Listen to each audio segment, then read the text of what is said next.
Come out. Yeah. Come take a seat, guys. Wow, fantastic. It's such a privilege to be standing on the stage here at the Sydney Obeid House. It's an absolute thrill. I've used that joke 3 years in a row and it still works. It's less work. It didn't work as well this year, let's face it. But this is really exciting. When I got asked to maybe put together this panel of digital satirists, I was absolutely thrilled because satire is kind of changing and the internet is an excellent breeding ground for new comics and new ideas. And I thought, why not pull some of the best people who I follow online and meet them in real life? Because after October 13, with the data retention laws in, I don't think I'll get a chance. So it's an absolute thrill to have them here. So first up, let's go through here. James Colley. He is a... Look at this fan. Oh, massive fans. Is your mum here? No. But thanks for bringing that up. No, really. It's a sore It's point. my birthday tomorrow. It's a sore point. James Colley, a Walkley Award... Losing. Walkley... Well, yeah, sorry. Walkley, Nominated. Nominated, yeah. Walkley nominated satirist. He's the creator of The Back Burner on SBS. He's also a writer for Junkie and The Gruen Transfer and The Weekly. And Herald Sun columnist Andrew Bolt describes James as utterly unfunny with humour of the kind would only make Lennon laugh. It's pretty good. James, to be fair, yeah, Lennon was not cheerful, and making him laugh is pretty good. Really difficult. Over this side, Kate McCartney. Writer, director, performer. Her credits include Kath and Kim, Big Bite, Hamish and Andy, Dirty Laundry Live, and so many more TV shows. But we're all here because she made an incredible YouTube series called The Catering Show. Yes. To this date, more than 4 million hits online. Kate McCartney. James Jericho founded a satire site called theshovel.com.au.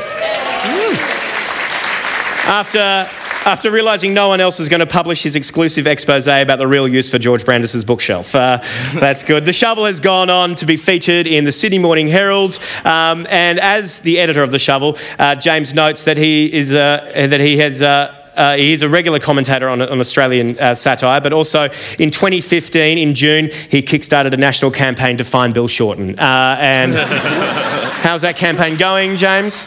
Look, still very early days. Very early days. Any information at all, please. Call Crime Stoppers. Rebecca Shaw.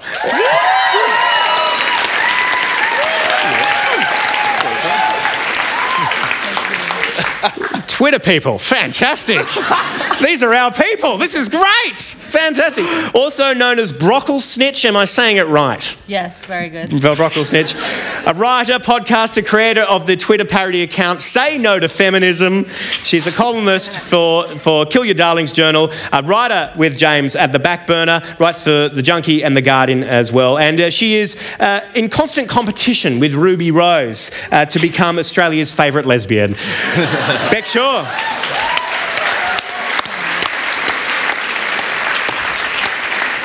And Jordan Shanks is the creator of the Friendly Geordies podcast. Are you guys coming in? You want to come and grab a seat? Come and grab a seat. Plenty of seats down here. I don't know who. I think they're freebies. Qantas didn't turn up, so you can just... Oh, let's rag on them. Yeah, I don't know if they're a sponsor. But... they won't be dangerous ideas. Let's talk about Google's logo.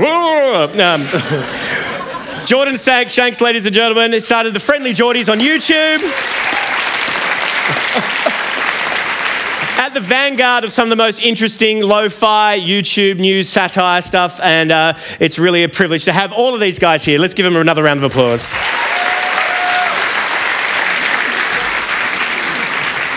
I don't know, you may have noticed that the tickets for this session were slightly higher than the rest. That's because we got this session halal certified. So it's not a big deal, but just thought you should know. That's the reason why. So we're totally cool here. All right, now what we're going to do today is I thought we'd just do a bit of a state of the satire, if you like, go through everyone's work so you can familiarise yourselves with it. And then we're going to open it up to questions. And if you've got questions after the time, when the time comes, we've got 2 microphones down here. So feel free to jump in, tell us what you think, or you can tweet us. I'm not looking on Twitter, so that's okay. Let's start off with No to Feminism. Beck Shaw. Here is a great tweet from No to Feminism. Could you read it out for us? Yeah. I've never read any of these out loud. So. You haven't read any of these out loud? No. Well, here's your chance. Great. I don't need femims. Women can't be leaders. What if they get periods? They might start a war over a bad reason, a thing men have never done. Fantastic. Your account is turned into a bit of a sensation, but my question starts with the picture. Where did you get this picture? Where did you get your avatar from? I think I Googled woman.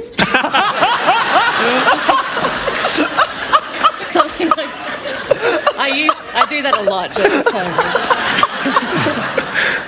I actually Googled woman too, and that found it in Getty Images. So I thought that was fantastic. I liked it. We did the same thing, and I found it. I was like, she just looks like a woman. She's just a woman. I Googled woman crossed arms, and this one came up. Exactly. Incredible. And you've got so many.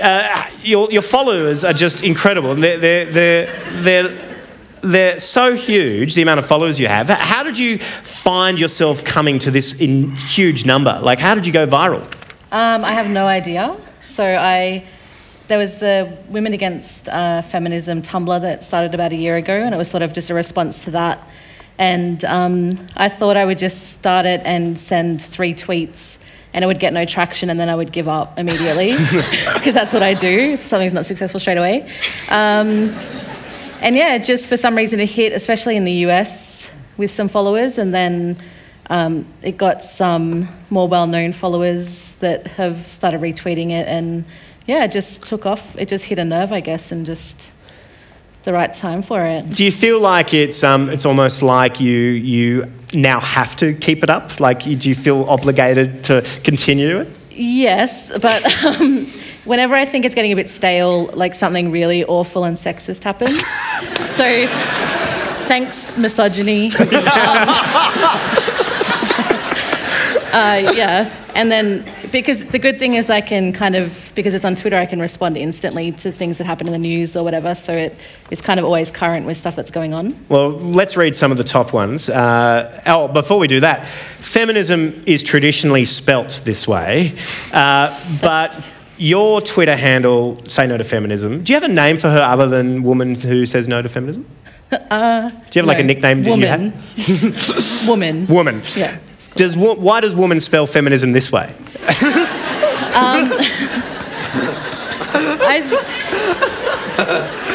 I started it because I kind of wanted it to be like funny and a bit absurd as well, like to kind of counterpoint with the more serious issues that it would take on.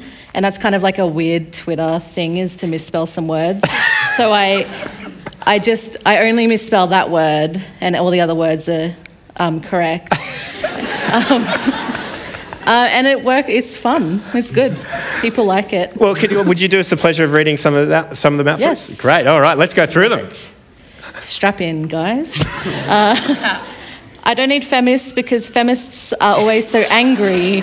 They should be happy and relaxed like the men who send death threats to them online.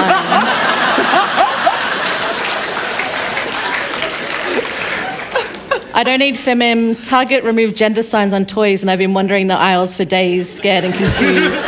Ate Play-Doh to survive. I don't need feminims. Marriage equality? What next? Other kinds of equality? Where will this end? Everyone being equal? Terrifying. I don't need feminim. Can't wait for Woody Allen's latest movie, Cranky Baby Man and Woman Too Young for Him. Hashtag popcorn. Hashtag's very important. I don't need femcinim. Women shouldn't breastfeed in public. How am I meant to enjoy lunch while seeing a woman keep a baby alive? Disgusting. I don't need feminism because God made Adam and Eve, not equal pay for equal work. When I was putting this slide presentation together, every time I added one, I just laughed and laughed and laughed again. Do you ever laugh when you're writing it yourself? Do you ever go, oh, ha, I can't wait to put this one out? No. You don't? Let's continue. I don't need femmes. I love that my man is powerful and strong and has beautiful long hair and I can get on his back. Oh no, I married a horse.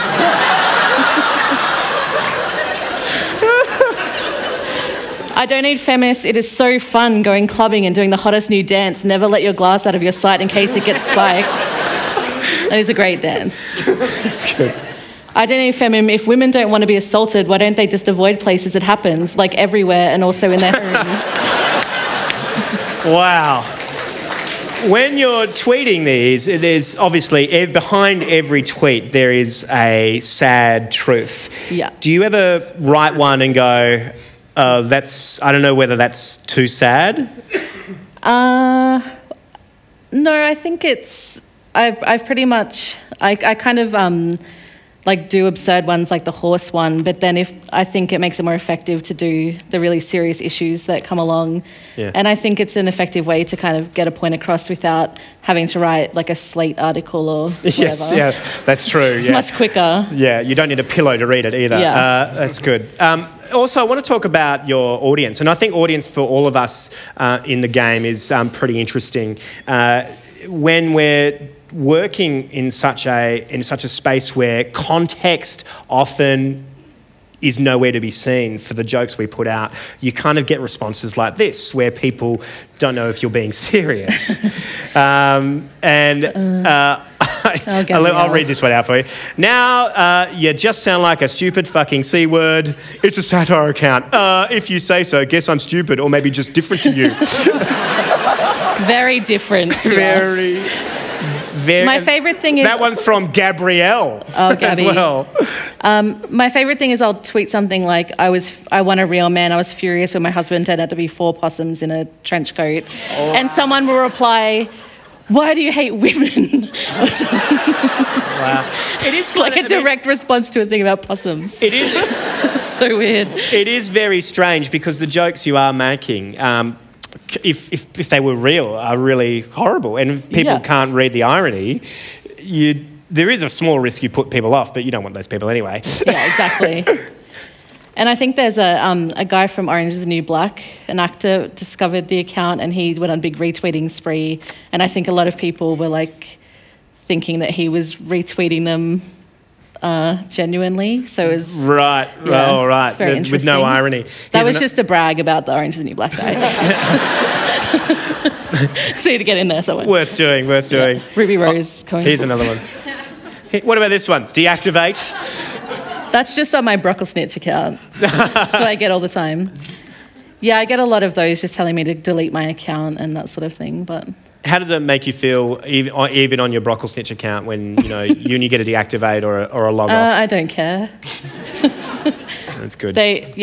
Because a lot of the times, if they don't get it, that means, or they get angry at me for it, it means we're on the same side because we both do like feminism. Yep. So their heart is in the right place, telling me to fuck off or whatever. Yeah.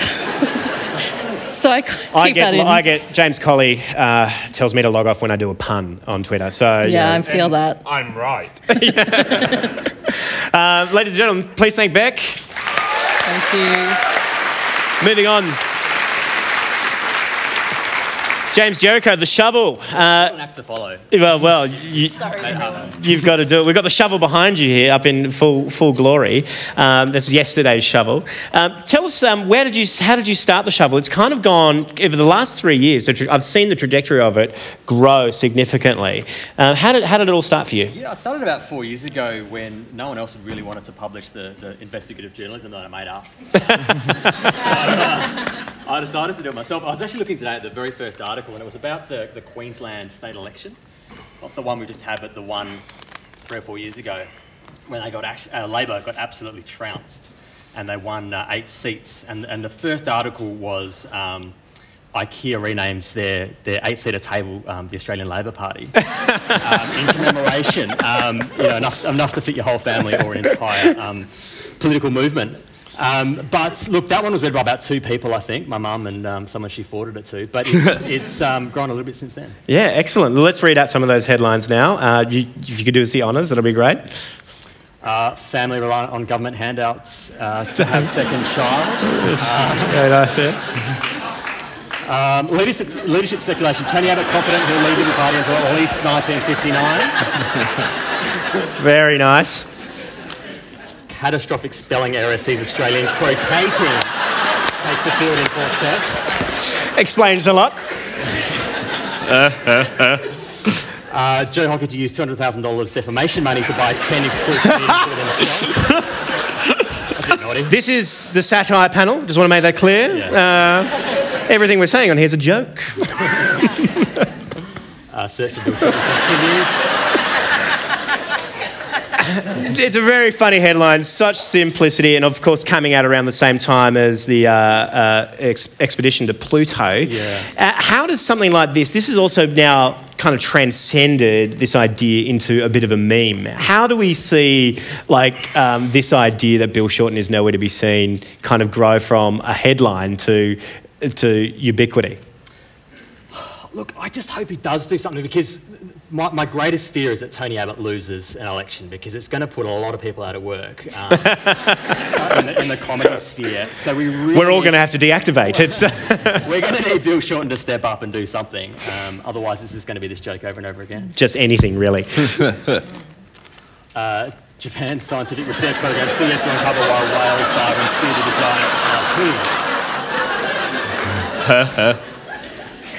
Abbott announces new rebate scheme for rooftop coal-fired power stations. They look gorgeous, by the way. Thank you. Australians threaten to keep holidaying in Bali. With hard work and an entrepreneurial spirit, anyone named Bush or Clinton can make it here, Americans told. I like how the man with the broken arm is forced to use the handheld. We have lifters and leaners, so, you know... God forgets to send plague to destroy Ireland after the same-sex marriage referendum. Dyson Hayden unaware of Royal Commissioners and Liberal Party fundraiser. Right. The V word is virality. Now, there's a couple of things here that I'm going to show of James's work that aren't strictly... The first one is not actually strictly part of the shovel, but an idea that I saw pop up in my newsfeed. I don't know if you guys saw it as well. Around the same time that Abbott put out a memo to the cabinet saying that we all need to stay on message and say that we are a cabinet that is finally working. What was the phrase he used? The cabinet is functioning exceptionally well. Functioning exceptionally well. And so I don't know if you saw this, but this is James's work.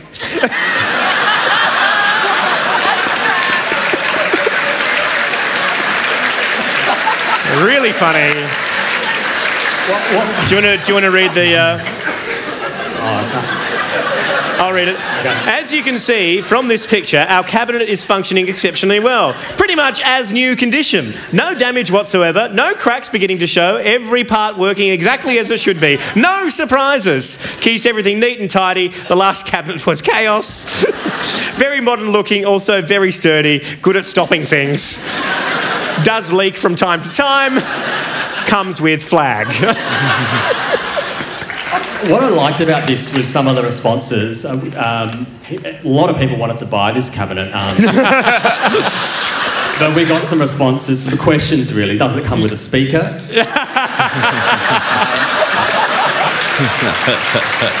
And one absolute weirdo asked whether there were any women inside the cabinet. Wow, that's fun. That's excellent. And this one? How the abolition of the carbon tax changed my life. Australian women share their stories. So this was a while ago. This was after... This is almost not a news piece, but like a Mamma Mia-esque sort of clickbaity... Yeah, it is. This was at the time when Tony Abbott said that the greatest achievement as Minister for Women was the carbon tax. And it was a genuine time when I thought it was a joke. I remember seeing the article, not this article, but the real news story online, the headline being Minister for Women says greatest achievement is abolishing the carbon tax. And I thought it was just a sub-editor having a bit of a laugh, having a bit of a joke. But no, he actually said that. So I thought, well, wouldn't it be great to get, you know, some responses from actual women, how it has changed their life, and that's what this article was about. Love this one here. The guys at work take me seriously now. They look at me in the eye when they talk to me, not at my carbon tax. And this one is the most I've seen. I've seen this one everywhere. This is,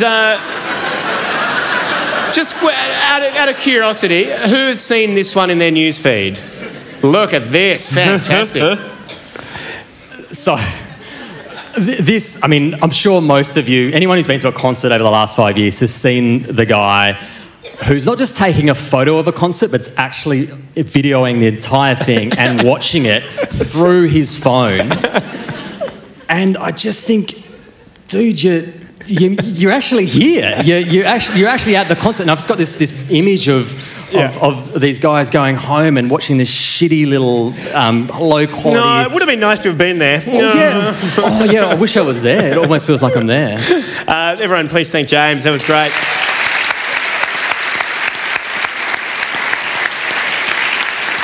I'm going to show a quick little video. James, Collie and I worked on a little project called Irrational Fear. Was anyone here at Irrational Fear last year or the year before?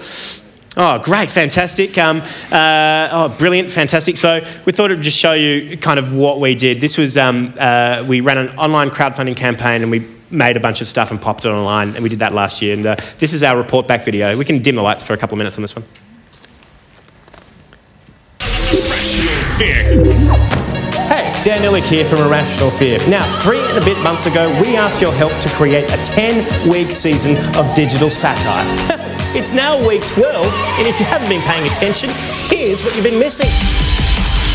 During that time, we've created over 40 videos, mashups and parodies and complicated news stories boiled down to bite-sized funnies. Make it rain! And we've written and produced tons of graphics for you to share online through our social media channels, and share, you did. According to our Facebook stats, our content reached over 1.5 million of you. That's about 125 times the number of people who actually watch Channel 10's Breakfast Show, which is why we were happy to help them out. This is a meme that we've been working on. Try to get this one going for all you guys. Never forget. So that's what we're working on at the moment. Too soon? Well, I don't know. I think we'll go viral. Our content regularly appeared on The Guardian, dozens of other news websites, as well as The Drum on ABC News 24, Triple J's Hack, and ABC's Media Watch. And full credit to the crew at satirical site Irrational Fear for devising the prank and creating a fake blog site for What It's Perth to help them play the trick. Was anybody fooled? Well, one man, perhaps. WA votes. Interesting viewing after missing votes debacle by Australian Electoral Commission, Clive F. Palmer. During all of this, we put on a couple of sellout live shows and gave work and a platform to some of the best upcoming writers, comedians and digital creators. And it's all thanks to you. In just 30 days, you raised over $52,000. Incredible. And if you're wondering where your t-shirts are, they're coming. We've been busy. Is that it for Irrational Fear? Well, that's kind of up to you, our audience. You are 58% male and over half of you are aged between 18 and 24. If only there was some kind of way to fund this kind of quality content to such a highly prized demographic. Now, we know you'd like to see us back, but when we'll be back or what form we'll be back in, well, that's an ongoing operational matter. But Irrational Fear will be back because there's always something to be scared of. How'd that look? Could do better. There we go. That was Irrational Fear. And pretty happy to announce that the podcast will be back. We're going to record our first one on Thursday, so that'll be great. And I know, is Alex Gabbett in the house? Where are you, Alex? Yeah, stand up and take a bow. Alex did a lot of our graphics work, so if you're a big fan of our stuff, please. But next, we should talk about the back burner, James Collie. Somewhere over the last 24 months, SBS said, gee, it would be great to have our marquee wrapped around some crazy fucking headlines. Yeah, how did you convince SBS to launch the back burner? Oh, we just walked in and went, God, aren't you sick of all this credibility? Wouldn't it be nice if someone just wrecked that brand you built for 40 years on trustworthiness? No, they came and asked us if we wanted to do like a daily news update. We didn't want to call it the back burner. I wanted to call it the last post. And they said, very inappropriate way to start. We'll put that on the back burner, and that's how it got that name. But then... Have you had any phone calls from Peter Burner going, God, can I write for you guys? That'd be really great. We've had some phone calls from ministers. But no, we're mostly okay. Really? Who's phoned you? I'm definitely not telling you that. All right, let's go through some of your headlines. James, if you do us the honour of reading them out. Homeopaths totally baffled by cordial. Nation stops to watch grown men violently beat horses. Same-sex couple threaten not to give a shit if other couple divorces. Man dehydrates after discovering water is halal certified. Bill Shorten caught in Chinese finger trap. Where did that headline come from? Just from this picture? The picture was found after the fact, and that's so great for us. Bill Shorten's character, when we're writing him in the back burner, is a perpetually optimistic but perpetually disappointed 12-year-old boy. So he's someone who buys an ice cream and it falls off immediately. That's who Bill Shorten is to us. That is such genius. When you talk about Bill Shorten being a character, do you have character profiles for other politicians as well? Like what's your matrix look like there? Like there's some people who they form the face of ideas more than anything else. I like even though we've mostly run positive things on him, Ricky Muir. Really, in my mind, and it's mostly just my little brainchild, is that he seems like your dad has wandered into Parliament thinking it's a Bunnings.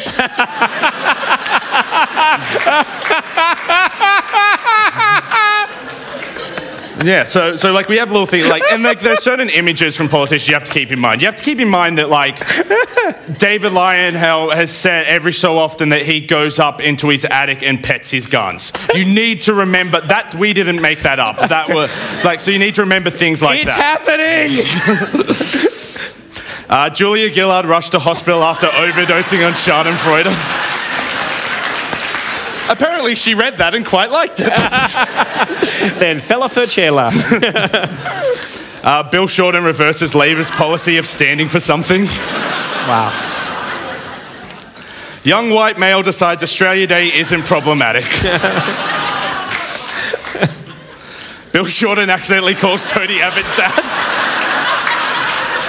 I forgot that one. It's kind of interesting, like, when you're coming up with headlines, what comes first, the story or the headline? This, I guess, is for you too, James. So what kind of works? It's always, so we have the story, then you get an angle on the story, then you have to play some weird haiku to fit that into one line. And so in one line you need to get the story across. Of course, Beck, jump in on this as well. You're right. I forgot you're right for this as well. Like, what's your But like you get the story across, and then you try and get the topic, the idea, so it's clear to everyone who knows the story what you're talking about, and then a joke all in one little packet. Yeah.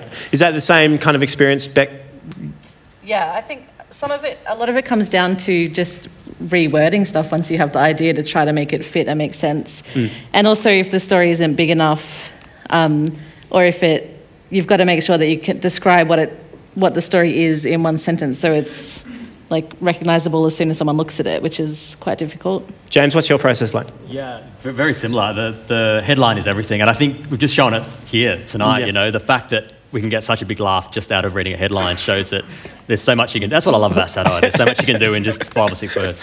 I think we've got a few more of these left, Collie. Oh, boy. Piss-stained cardboard box in Sydney sells for $590,000. No, I believe that one was really viral, that one, right? Yeah, it was one of our bigger ones. Do you want to read out one of your favourites there? Do you want me to do this one? Yeah. This one? Oh, great. Yeah, let's hear it. Yeah.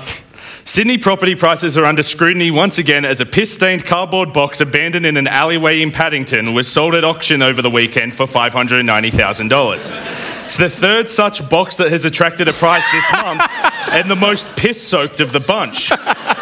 The sale has reignited fury at housing affordability in Sydney, with some young people believing they will never own their own garbage can and might not even be able to afford rent on the pits dug into swampland. Certainly I would have hoped someday to own my own piss-stained cardboard box, said one young professional. It just seems so impossible in these current conditions. I can't envisage a future where one day I can look at a box stained with human urine lying in a street corner and smile to myself and think, that's mine.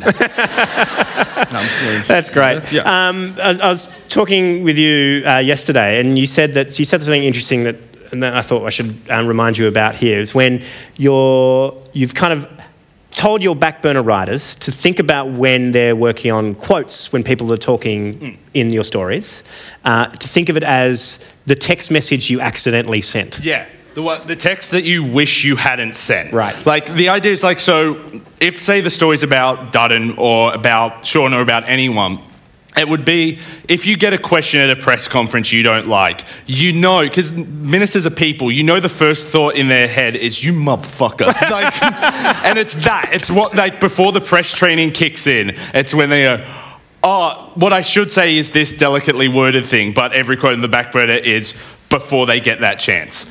Excellent. And I keep flicking back to this accidentally, but I wanted to bring up one other contentious thing, is you have a fan in Andrew Bolt. He has called for my job 3 times. And I love this line in this article here from Andrew Bolt. He says, SBS even pays people to look up funny YouTube clips and repost them on a few SBS sites. What I like about that is that's exactly what he's done here. He's curated an experience for his audience too. Can I, the couple things I want to address on this, though. So, Andrew Bolt, his problem is that satire often leans to the right. That's not, it leans towards power. Satire is sociopathic. If Clive Palmer suddenly had the national agenda, we're going to rip into Clive Palmer. And also, the reason there isn't more right-wing satire in this nation is because you're it, mate. You can't step more absurdly to the side of you. James Colley, everyone.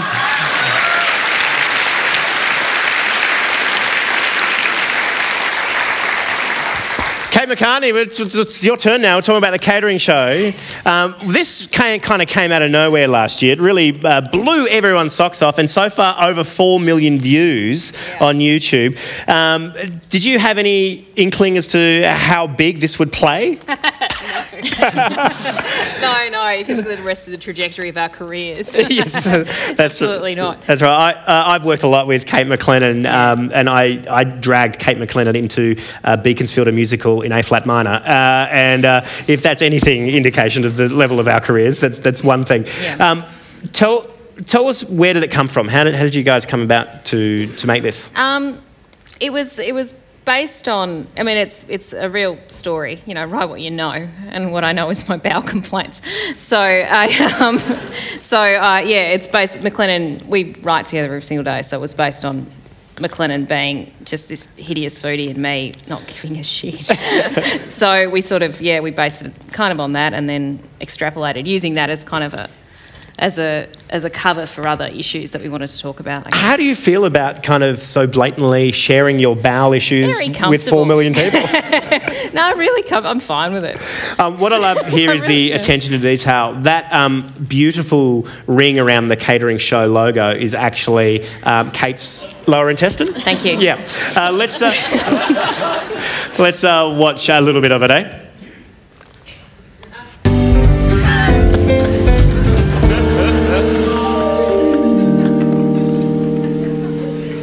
We've been getting some great feedback from our YouTube fans. Sputnik59 writes, "Hi girls, I want to f you in the face." Oh, that's nice. So lovely. Yeah. We've also got this email from SnagProfit12 who writes, "Hey ladies, would love to see you do a kitchen road test of a household appliance. Also, I want to f you in the face." Well, SnagProfit12, we're going to give you what you want. That's right, we're going to road test everybody's Jeder Lieblingsküchengerät, the Thermomix. So what is a Thermomix? I hear anyone under the age of 33 ask. It's a blender, a microwave, an ice bucket, and a set of kitchen scales. It's a gangbang of kitchen appliances that's created a futuristic robot saucepan It's the kind of appliance that your rich mother-in-law gives you as a wedding gift because she doesn't think you can cook. Or something that you buy yourself because you've always wanted to join a cult but you don't have the energy for the group sex. One thing's for sure though, if you buy a Thermomix, you will not regret it. You will love it. And you will tell everyone you love it because you just spent $2,000 on something you can't get a refund on. It's like an IVF baby that ends up being a psychopath. You have no choice but to love it. Unless, of course, you got it from Thailand, in which case you just leave it behind. I thought we'd get out there.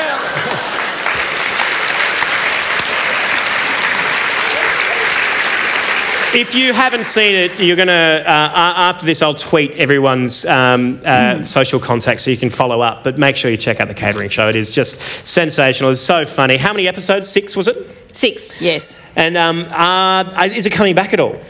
Yes. Excellent. I don't know if you noticed, if you follow, does anyone follow the catering show on Facebook? Excellent. Well, they released this video as a follow-up. Hi, I'm Kate McLennan. I'm Kate McCartney. We're wearing makeup. You might recognise us from the catering show. When our series first went to air, people kept saying... What? It was online. Whatever. When our series first went online, people kept saying to us, love the show. Love the show? When are you making more eps? Yeah, when are you going to make some more eps? Make some more fucking eps. Yeah, make some more fucking eps, you lazy fucks. But we couldn't. Could we, Millie? No. We lost a lot of very lucrative advertising opportunities, didn't we, mate? Piece of work. The good news is McCartney's stitches have healed and we're ready to get back in the kitchen for Series 2. We're going to film it in September. September? Yep. Really? Yes. Nothing else happening in September for you? No major life event? There we go. October. We'll film it in October. Mate, you're not going to be ripped from arsehole to breakfast. That's not going to happen. No, I've been using coconut oil. Like heaps of it. Like you should see it when I leave the house, I just get attacked by rats. It's a nightmare. November. We'll film it in November. Early, mid. Late. Very late. Very late November. We're going to film it in very late November. And then it's going to go into sound and the edit, and then the big wigs upstairs are probably going to throw in their 2 cents. So we'll get it to you no later than mid-2016. You're welcome. Cheers. We'll see you then.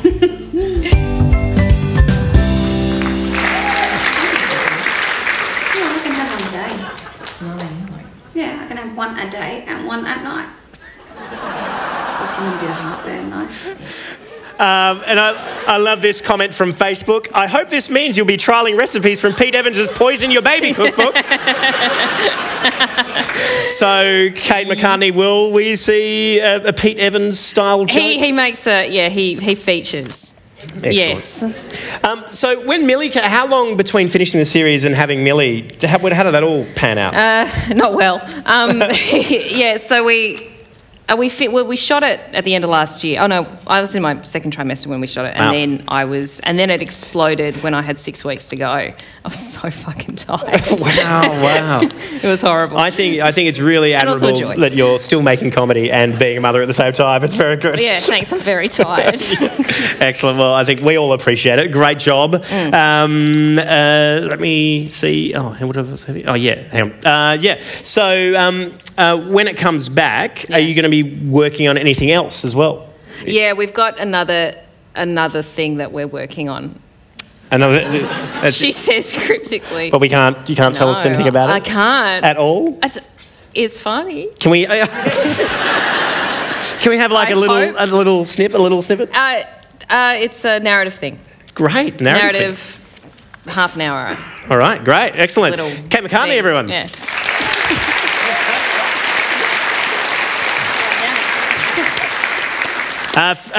Geordie, let's get to your stuff. For some of your friendly Geordies, gear is up next. Tell me about the kind of style of comedy that you're doing on YouTube. What's that is I bought a camera from... I didn't even buy the camera from Kmart. My dad gave it to me and I was like, this camera sucks, but it's the only thing that I had. It was like $100. There it is. The Friendly Geordie's tale begins. Like, that was it, yeah. It is incredibly lo-fi, but I think that's such a great part of the charm of it. That it's lo-fi, it's fast-paced. And how have you kind of built an audience for this? You're up to 100,000 subscribers. It's just, look, it's like anything in life, right? Devote your entire life to it. Like, I don't have any friends anymore, you know? I've got like 2 business associates and a girlfriend that I kind of see, you know? Like, she might have dumped me, I don't know. Like, I'm busy on this. Let's take a look at one of your clips. He fought his way into being Prime Minister. If you want to stop poor old defenceless Gina Reinhardt from making $18.7 billion in a single year and only paying a few million in tax, you're gonna have to get past me, mate. Come on, Tony, let's at least discuss this. After all, we are in Parliament. What? We are? I thought we were in a boxing ring. After rejecting reform after reform, regardless of whether it helped Australia, Tony Abbott somehow stumbled into being top dog. But now he's gonna have to take on his biggest opponent yet. The climate.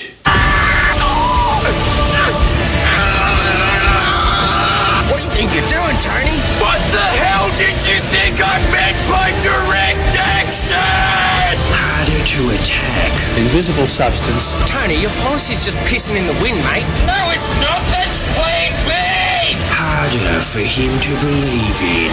The climate change science is far from settled. Haven't you at least watched An Inconvenient Truth? I haven't watched any movies. I've been too busy reading the Bible. We're the only meltdown. Admit it, Tony, the polar ice caps are melting. Is in his mind. God said there wouldn't be another flood after Noah's Ark. Tony Abbott versus the entire atmosphere.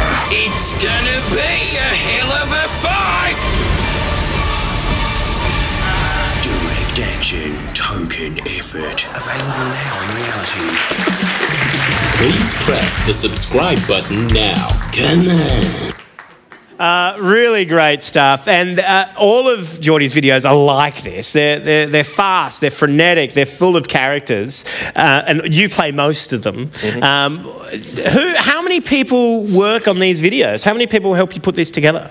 I got a producer and editor. At this point, it was just me. But recently, because we've got extra funding, and if you've got a couple of dollars, guys, patreonfriendlygeordies.com. But now we've got a social media organizer, we've got a producer, editor, and we've also got this guy that just like posts memes on Instagram. And we pay him $200 a week, and we're going to tell him we're going to fire him because that's not enough, basically. You know?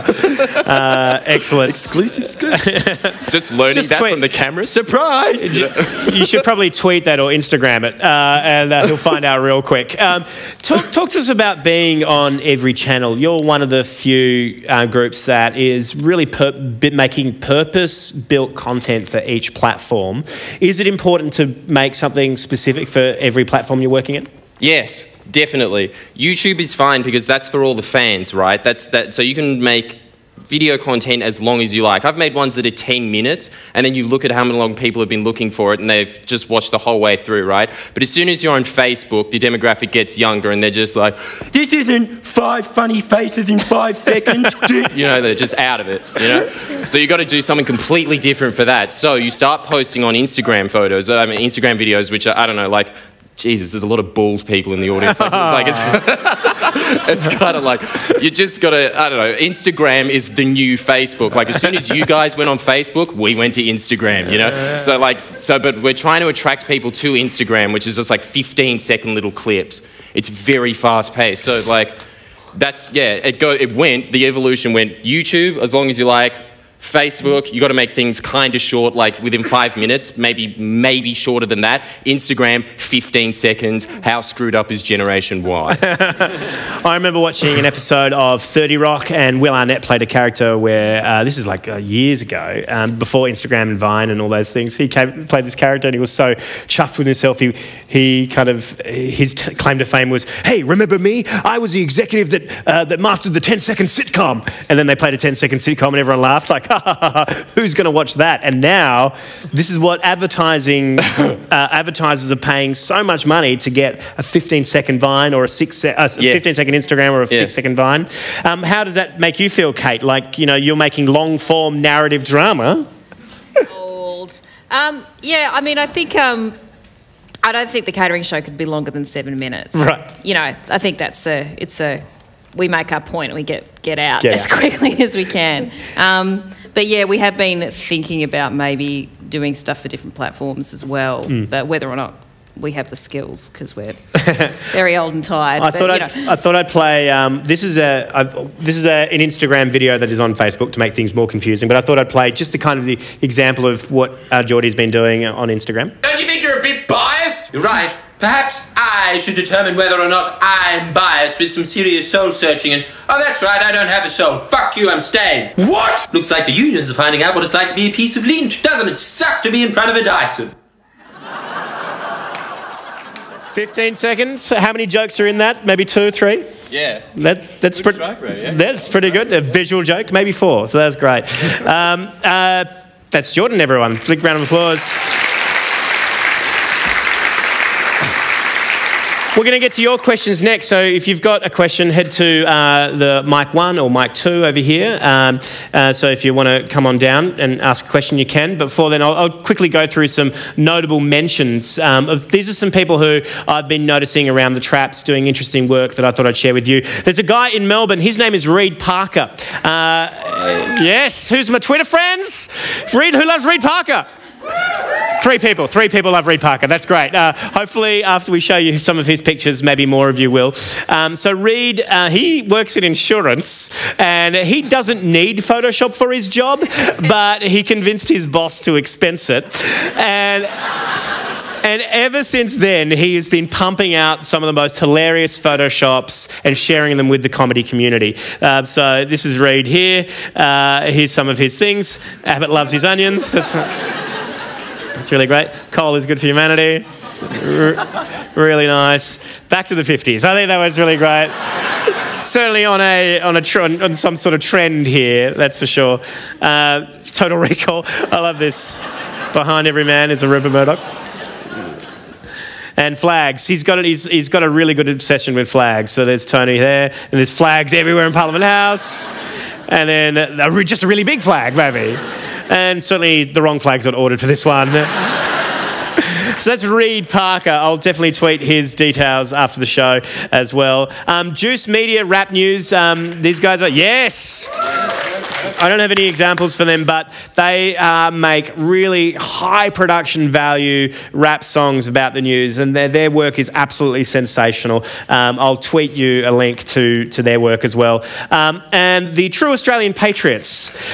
This is a new group on the scene, and they're 3 Melbourne comics, and they made a parody of the United Patriots Front. So around June, the United Patriots Front, they popped up and they published a video to encourage people to get down to the Reclaim Australia rallies that were happening in July. And this is an example of a true group called the United Patriots Front. This is one of their videos. This is an actual thing that exists in real life. This, ladies and gentlemen, is what we should be scared of, not terrorists. On July 18th, at Melbourne Parliament House at 1 p.m, we are having a rally against radical Islam. Australians are fed up. Terrorism will only spread if we do not get on top of it. All patriot groups have put their differences aside because we all have to fight this. Alright? Now, if you're a patriotic Australian and you don't belong to a patriot group, you can still attend. If you're a patriotic mum, if you're a patriotic dad, doesn't matter. Doesn't matter whether you surf, whether you're a car enthusiast, whether you're a bikie. It doesn't matter who you are. If you're a patriot, you get to this rally. We are all standing united.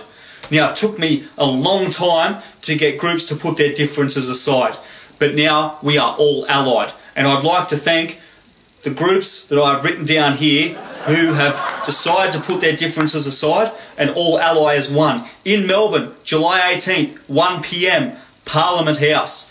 The following groups are Reclaim Australia, United Patriots Front, Full Blooded Skips, Southern Cross Soldiers, Australian Defence League, Australian Republican Army, Aussie Brotherhood, Rise Up Australia, and Australian Patriots Defence Movement. I will see you all in Melbourne, July 18th, 1 p.m, Melbourne, Parliament House. Be there, because I tell you what, It's going to be the biggest patriot rally you have ever seen in this country. July 18. Hit that share button. Spread the word. Tell everyone. SMS your mates. Ring your mates. Get your carloads full. Fill the trains. Everyone get there. Alright? We're standing for this flag. For this country. For your rights. For your children's future. Let's do it. Aussie pride. Isn't that great? Yes. Don't clap him. Is he 6'1"? Yeah. Can you go to the first frame, like the shot of him there? Yeah. Hang on. Yep. And this jumper is certainly custom made. Yeah. But so it's clearly Ned Kelly. It's got Such Is Life. It's got his birth and death dates. It's also got the coat of arms for the nation that didn't exist at those birth and death dates. I don't reckon Ned Kelly ever wore the flag on the top of that. Yeah, he would have. The flag didn't exist back then. No, he was pretty Irish. I also like the visual semantics of this, or the symbols of this shoot. Like it looks just very Al Qaeda circa 2002. And seriously, if you're going to wage war against Daesh, they've got much better production values now. So, you know, the racists really need to pick up their game. So this is what the True Australian Patriots came. This is how the True Australian Patriots came about. That video hit a comedian's Facebook page, and we all started piling in. And then 3 great comics from Melbourne made this.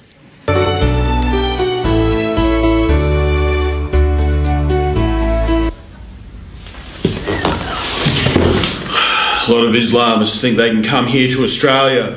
Oh, we're going to put in halal laws. Take away your chicken nuggets, make them halal. Well, guess what? Australians are learning how to fight back. Check it out.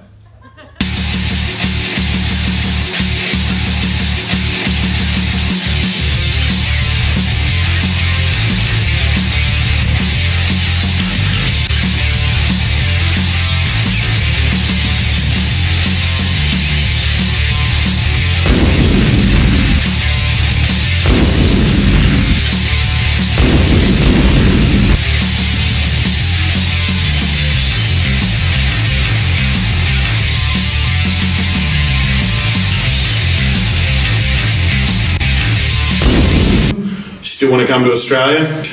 Yeah, thought not. Fantastic. And they didn't stop there. They also have a message for us here.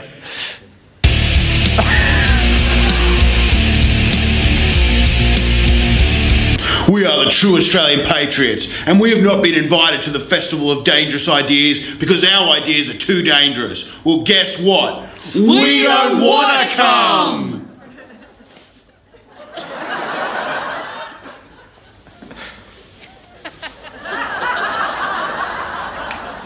Festival of Dangerous Ideas sounds to me like a group of left-wing...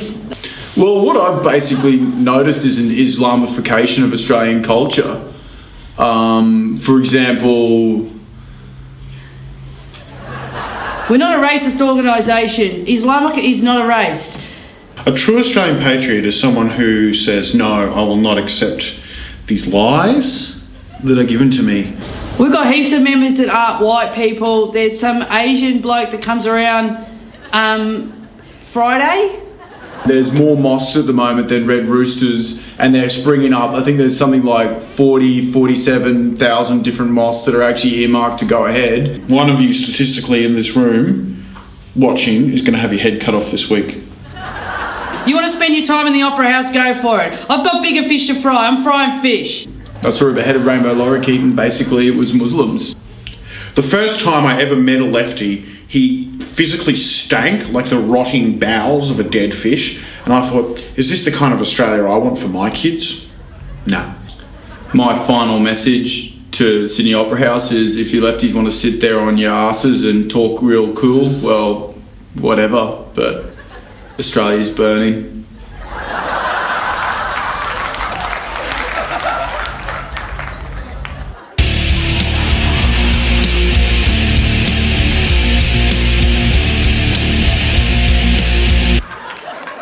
Isn't that great?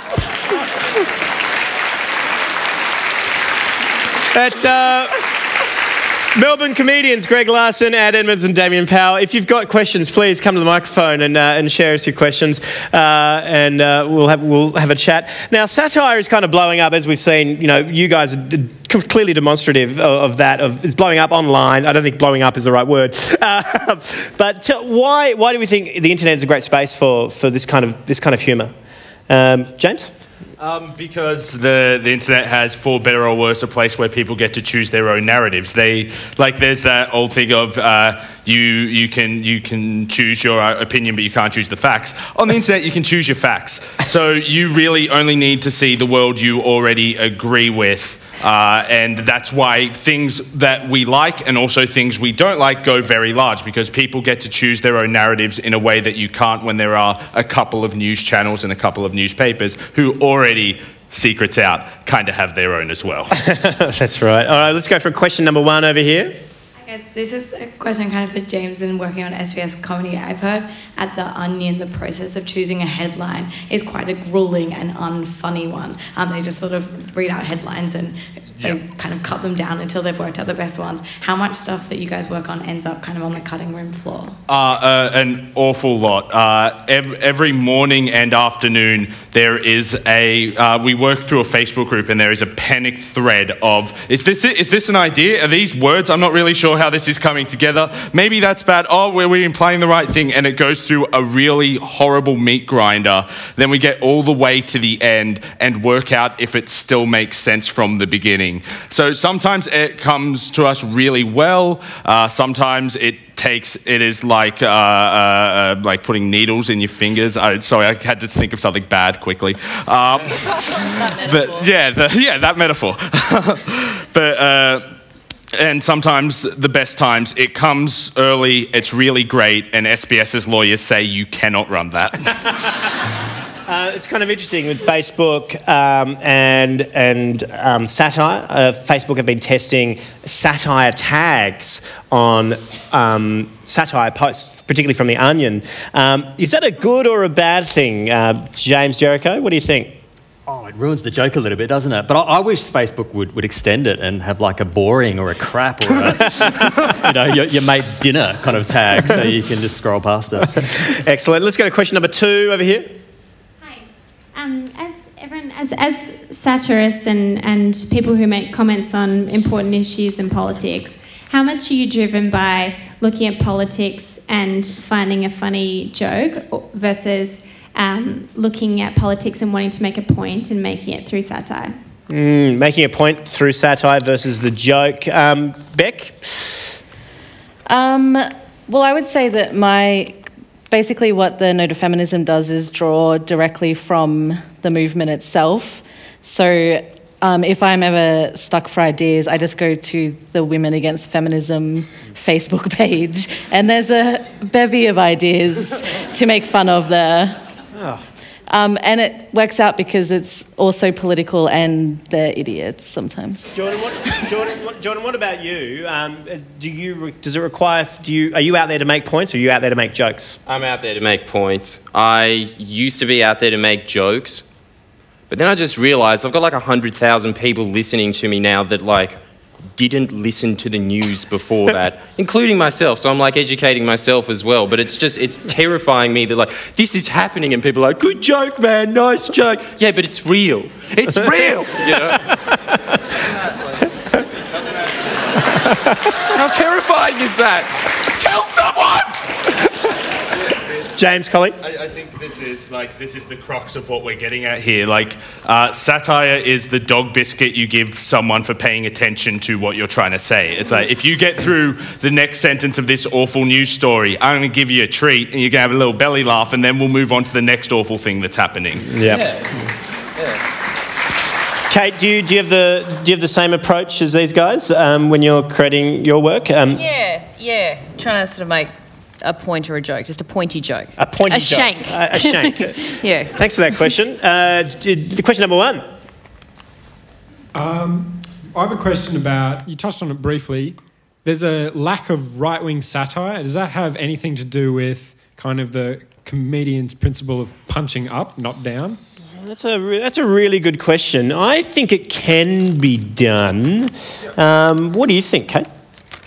I can't think of any examples, but possibly because I just watch what I like, and what I like is the punching up stuff. I don't know. What does anyone else think?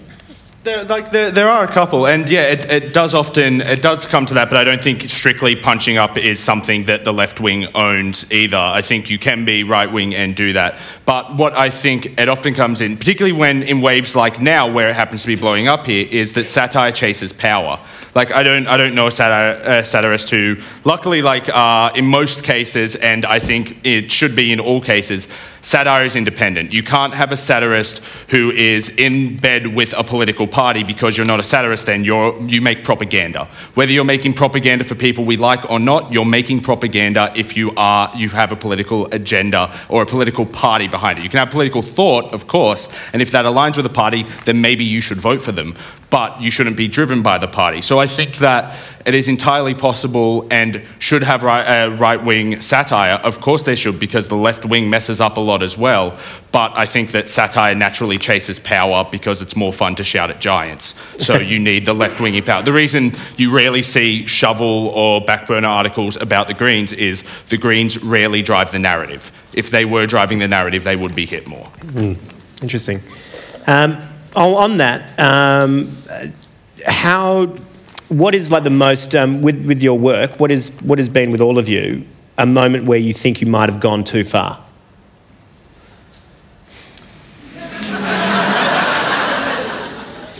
The SBS guys have got the luxury of lawyers to tell them when they're going too far. When they do. I think you self-regulate a little bit. But I don't think anything is off limits, but I think it's the way that you tackle that. And I think, we've talked about punching up, but there are some things that aren't funny, but the way that we react to those things can be. And I think that's kind of where satire that's its place, I think. Yeah. James, have you been in trouble for any of your work? Well, yeah, but trouble and believing you've gone too far are two different things. Yeah. People are cowards and rich people have lawyers. So, that happens. Beck, have you got an example? No, because I just can delete tweets. Geordie? No, I've been threatened to be sued many times, actually. Really? But, yeah, again, just...